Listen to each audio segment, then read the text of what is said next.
Så kom endelig dagen, hvor det årlige nøgenløb på Roskilde Festival skulle løbes. Festivalgængerne var trods varmen mødt talrigt op for at overvære løbet. Og de 30 deltagere blev mødt med jubel. Everybody ready? Det store spørgsmål var nu, om den forsvarende mester gennem 4 år, Magnus, ville kunne tilføje endnu et år til listen, eller om det skulle lykkes en af de resterende 29 deltagere at komme først. Get set! Ready? Go!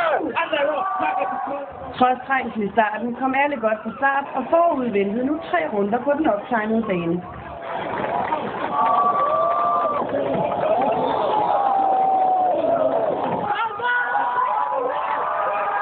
Det var tæt løb, men for første gang i 5 år måtte Magnus se sig slået, og men vinderen havde en lidt alternativ tilgang til løbet. Ja, det er en lille tusind. Det er rigtig lækkert. Det er jeg rigtig glad for, at det er. Du var selv sikkert nok til at sætte 1000 kroner på højkant. Jeg var lidt fuld også, det var en god aften. Trods ærgelse var nummer 2 dog klar over, hvor det gik galt.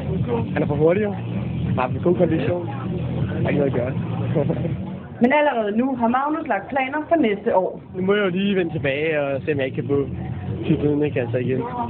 Den skal tilbage i de rigtige hænder.